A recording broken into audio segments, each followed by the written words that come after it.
we want to move on over to Phoenix Clan and their Shiva Protector School. Guardian, the Shiva Guardian School, that was close. So the Shiva Guardian, from a lore perspective, they have some decent bodyguard-esque lore. Like, they're supposed to guard the Asawa Elementalist magic users, and they can dance with the energies of the magic users, which is why their school ability involves like a calming effect on people and removing strife, which is kind of nice, especially if you're a magic user, because if you have too much strife when you do the magic, you can get some elemental backlash going on, so it makes sense, but they're useful for everyone. Anyway, as far as the bodyguard aspect goes for Shiva Guardian, there's a decent emphasis on earth and water, which is good. Earth will help you with your endurance health. You want to have that be a decent level, at least. It's hard to guard people if you're unconscious, so that's nice.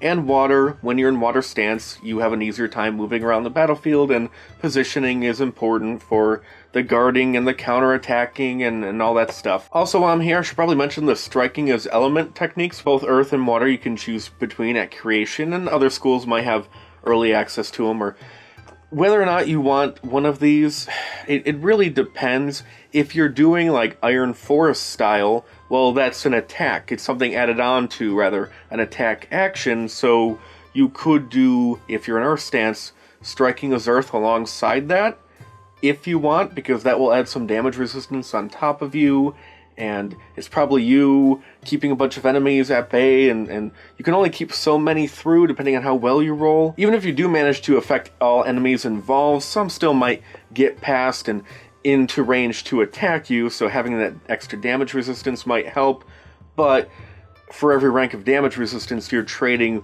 one person you potentially could have affected with Iron Forest style, so it might not be worth it.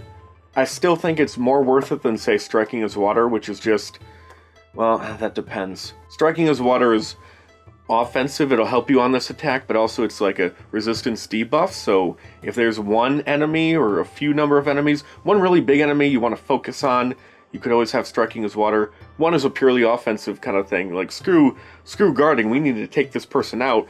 Or if you do the Iron Forest style, you attack someone, activate Iron Forest style on just them because they're the only enemy or the only enemy that matters, and also you might have an opportunity to activate striking as water, so you put a little resistance debuff on top of them. So that might be nice. Personally, I think I just like striking as earth better. I feel like you'd get more bang for your buck in this situation, or this type of situation, with that one damage resistance, because you're more likely to have multiple attacks. It depends on how many people there are, I guess. If there's like 5 of them, you want to stop them. Maybe you could stop 2 or 3 of them, depending, or any beyond that, it's probably not likely, so maybe you want to instead stop 2 instead of 3, get some damage resistance that might help you overall better. It depends on the situation. But anyway, those are some things to consider. Water and earth. I really like striking as earth alongside the Iron Forest style better. Though not as much as just doing Iron Forest style to the best extent possible. Crescent Moon style and Iron Forest style will be part of your curriculum eventually at the right time, so it's nice. It's not big a deal. You don't get them early. But what is a big deal, the reason I say Shiva Guardian is one of the better Guardian characters, which is, I guess, debatable, but we get an awesome technique which is only for Phoenix Clan people. So I guess anyone from Phoenix Clan can take this, but they get it, first of all, right at creation. It's a tier 2 technique, so that's nice. Also, they really kind of make the most of it, because they're probably going to be the most upfront, warrior-esque character.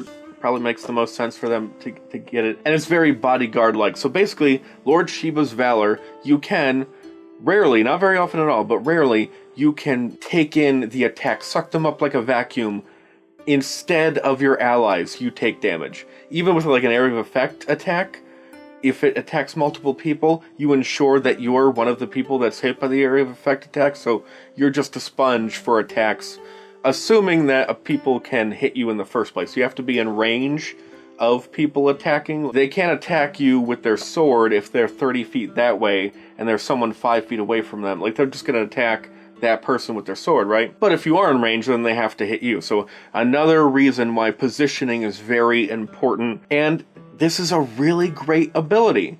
It's probably good that you can't use it that often. Next, let's move on back to the Crane Clan's Courts of Stone sourcebook for the Crab Clan Yasuki Yojimbo School. They are a pure Bushi-type warrior character whose sole job is to guard people, literally guard people. Their school ability, Claws of the Crab, it just plain makes your guard ability area of effect. Normally you can only guard one person, you can guard multiple people based off of your school rank. So right out of the gate you could guard yourself and someone else. You'd have to decide, should I guard myself? Should I guard someone else? You just do both. Or guard two people, probably most likely, which of course increase the odds of being in position to successfully counterattack someone who's attacking the people you're guarding. And as I mentioned in my archery video, this ability almost makes it seem like it's wholly viable to be a purely archery-focused bodyguard kind of a character. Especially when you get up to like school rank 2, you're bodyguarding like half of your team with your bow and arrow, just suppressive fire everywhere, so people have a harder time of hitting them. Yeah, that could be fun. But really, this school is not about being an archery-focused person. There's a lot of polearm stuff early on in their first rank 1 curriculum, tripped leg again for some crowd control, Iron Forest style, and Crescent Moon style. Both could be had by the end of the first session, right? Depending on how many points you get. Yeah, you could do that. Not every school even gets them as part of their curriculum, much less early and by the end of the first session. Both of them. That's pretty insane. They can also double up on free ranks of Tactics at Creation, and Earth and Water are good stats to focus on for all the previous mentioned reasons. Defense, mobility, striking as Earth, maybe, blah blah blah, all that stuff. Though really, you're not going to be doing a whole lot of Iron Forest style so much. You're probably going to be focused mostly on the guarding, because that is the one big cool awesome thing only you in the entire game can do. And also, you could do it with your bow and arrow or your melee. Switch off. It's probably to make the most of this tree. Though the archery-only bodyguard is certainly possible. Either way, this is a really great school to play. Absolutely. If you want to play a Crab Clan bodyguard, you can't go wrong with this one. The Daidouji Iron Warrior from the Crane Clan. Yeah, they're basically the best bodyguard, at least of the ones I have. Like I said, maybe Path of Waves has that shield guy or whatever. Or there's other combinations of school abilities and techniques that I just didn't come across, because there's like 60 of these things. I'm not going to read them all. You kidding me? I don't get paid enough for that. So why are Daidouji Iron Warriors some of the best bodyguards in the game? Let's see. Double up on Tactics at Creation. Easy. Earth and Water, having emphasis on those. Great for movement, defense, blah blah blah. Iron Forest style and Crescent Moon style will both be bottable, that's the word, by the end of your first session. So you can have both of those tools in your tool bag, and endless opportunities to get the striking as water, earth, or whatever else striking as element techniques that you want.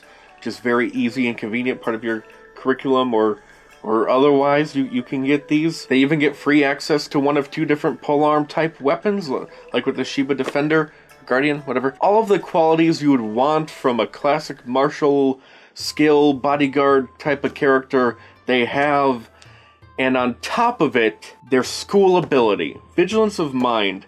This ability. Okay, so basically, if someone's about to take damage at weapon range, melee weapon range, you can intercept and take some of the damage, instead of them, but also the damage that you take instead of them, which may or may not be all of the damage, depending on how much damage they take, how far along you are, scales up school ability, and also decisions you make, blah blah blah. Whatever is left over that you take, that actually gets divided in half. So take some, if not all of their damage, reduce it by half. That's not the exact calculation how it's worded, it's just the easiest way to think of it. You have control over how much you can take to some extent.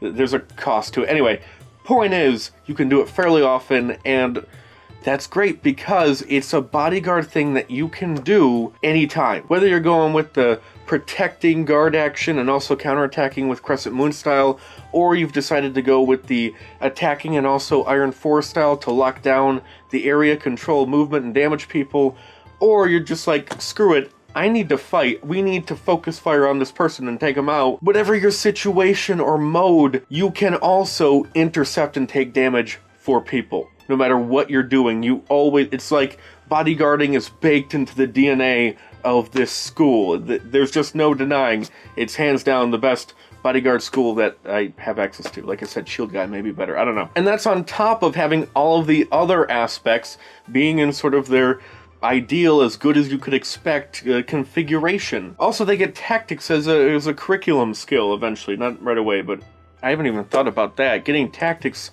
as a curriculum skill early on, that also can help, right? Not just the free ranks, so you can get better at it more easily. So yeah, they're the best of all worlds, and then some. Daidouji Iron Warrior, great bodyguard. But the big downside of this school, which may not be obvious at first, you gotta play Crane Clan, right? Kind of a deal breaker. So, you know, it might be better just to, let's see, let your players die. Yeah, the rest of your party, just, they're fine, they don't need guarding. And also, I'm sure there's plenty of other builds that are good for this sort of thing. Alright, that is it for today, I'm done with you, bye.